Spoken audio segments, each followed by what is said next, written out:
Get one. Okay, gentlemen, will you take off your hats? And I want this booklet on your desk, right here. If you don't have this booklet, you can write the information I give you on the back of the cocaine one. And I'd also like you to have these two, cocaine and crack. If you don't have them, you can bring them with you tomorrow. But the information I give you, again, you can write it on the back of the sheet. Okay? Patricia. Do that tomorrow. I'm going to explain it. Okay? Well, that's that. For you? Okay, before we get started, I want to go over two things. Frank, would you take a hat, please? Thank you.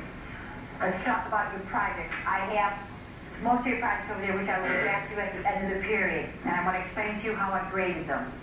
If you have a question about your grade, you want to negotiate, come back and we will. What you're supposed to do is take your name, write it down the side of the paper somehow, and then use each letter of your name to come up with a good, positive, descriptive word about yourself. Some of your posters, your projects were excellent. Some of the things I received were superb. Some of them were good, not quite superb, but good. Some of them were okay, and then there were none, you know, because there's always some. How did I grade them? 35 points was for your descriptive word. Now, I told you that's 35 points. Words should have been positive. So if you had all your words and all of your words were positive, you got 35 points. Bingo. Some of you used negative words, and that cost you.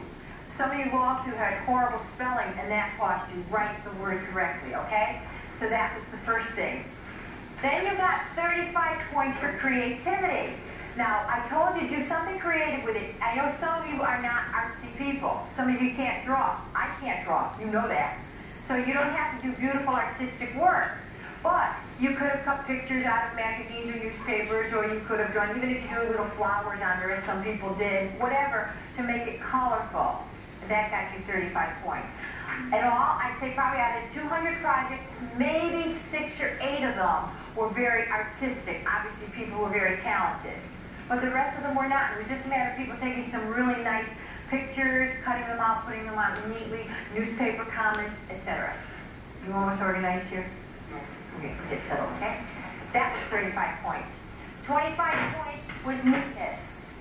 You know, when you wrote your things, were they straight, were they orderly, or did you kind of write up and down all over the place?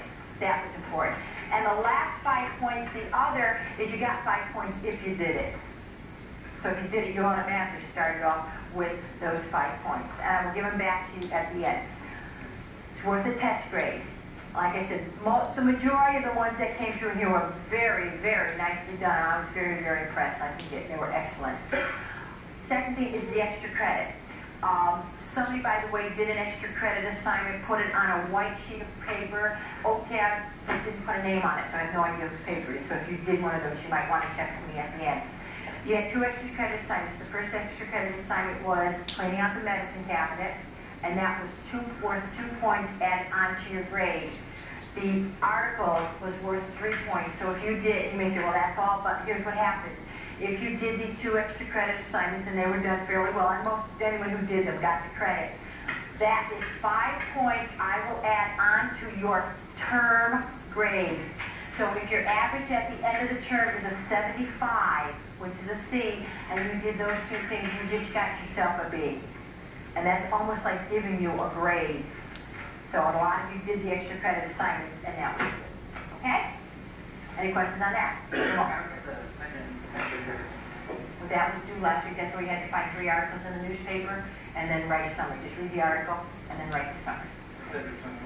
No, that's the summary. That was the extra credit. This is the summary. We'll talk about that now. Now, project that's due tomorrow. But I will give you an extension. You'll be handed in on Monday. If you've done it and you want to hand it in now, fine. Otherwise, you can hand it in Monday. Remember, I had given you the sheet that looks like this with all the assignments in it, and you have this sheet right here. Everybody look familiar, vaguely? Good. Okay, you have 6 different advertising techniques. Bandwagon, where they say everybody is doing it, or a testimonial when they say Joe Montana says use this, where they take an important person. Guess I shouldn't use Joe Montana anymore because he's kind of out of the picture now, right guys? Jim Kelly says. How's that? He's still in the picture? Jim Kelly says, use this, all right? That's a testimonial where they take an important person and that person says, use this product. Or if they say, if they use a product like Pepsi and they show a group of people having fun, that's one of the techniques. So you find 3 advertisements on anything in a newspaper and a magazine, cut them out neatly, put them on a piece of paper. You can use white line paper on the front and then on the back. Just write which technique you think is being used. Or if it's a small advertisement, put it up on top and then on the bottom. You don't have to write me a 5-page paper. I don't want a 5-page paper. Just cut out the advertisement in 2 or 3 lines, write which technique you think you're trying to use, and explain that. Any questions? Dennis, any questions? Anyone else? Now this was due tomorrow. I will give you till Monday. If you have it done tomorrow, hand it in. Otherwise, all set. Okay? All right. Now, if you open your book, it's to page 21. Any 3. So if you've got one advertisement, figure out which technique, which technique, and then you're all set. Okay? On page 21, what I'd like us to do today is finish up with the full booklet. Finish up talking about why people do drugs and use this to refer back to the videotape we saw last week. Or the videotape I saw, I'm not sure what some of you were watching. Because some of your answers, I don't think we saw the same tape. But that's okay. We'll talk about that. And then we'll talk about the second part of this book, and then we'll go on to cocaine. If we get through as much as I'd like to get through today, and I'll let you know at the end of the period, I have a full period tape for tomorrow, cocaine, which I think you'll enjoy seeing. It had been an after-school special, but we have to get through quite a bit today, right? On page 21, we've already gone through page 21.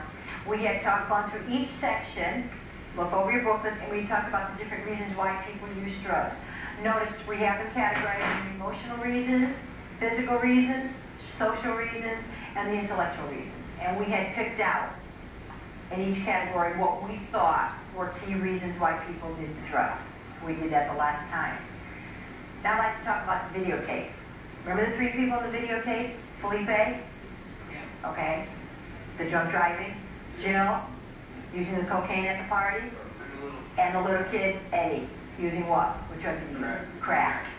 If you can think back, what were the reasons that those people did the drugs? Think back to, and I know this was last class and it was last week, but think back to Felipe. Remember he was out in his yard shooting the basketballs with his friends, and they got in the car and they drove off, and we know they died in a drunk driving accident. Can you remember what he gave? What were some of the reasons he was using the alcohol? And they were also using pot. Think back to what they said. They said some real clear things. Good, right? He said that because he's going to college and everyone's doing it. Excellent. College. Excellent. His exact words, well, going to college and all the boys and girls in college do it. That was one of his reasons. He was saying it's okay for me to do it because everybody else is doing it. Terrific. Jeff. That's how he uses it? Right. Do you remember exactly how he said that? My father does it? He didn't say my father. If my old man can do it. Yeah, if my old man can do it, I can do it. Exactly. So he used that as a reason for doing drugs. Another one. For fun. Why was he drinking in the first place? Because he made the winning shot in the game. He was celebrating the fact that he had just won the ball game for his team. Celebration, his father was a drinker, all the kids in college did it. What were some of the other reasons you think he continued to drink? To show off. To show off. For whom? His friends. Right, his friend, the other kid, and I don't know if the other kid was his brother or the other kid's brother or whatever, the other 2. But why else do you think he continued to use it? If they drank and they went on, remember they got in the car, they were in the yard, how were they acting? Stupid. Right, and? No, Okay, real happy, silly, giddy, stupid, etc. Do you think he liked the feeling? Yeah, right. When people drink, and I know you don't, but when you're at parties and you're watching all these other kids drink and they're all acting silly and stupid, I know you all stand back and go, look how stupid they are, right?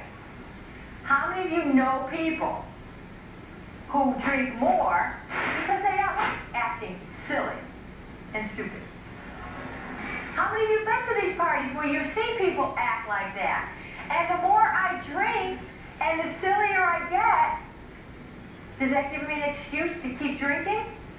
Because if you're all acting silly and stupid, I can act silly and stupid, right? You've been there. You know what's going out there. So you can pick up those reasons. What about you?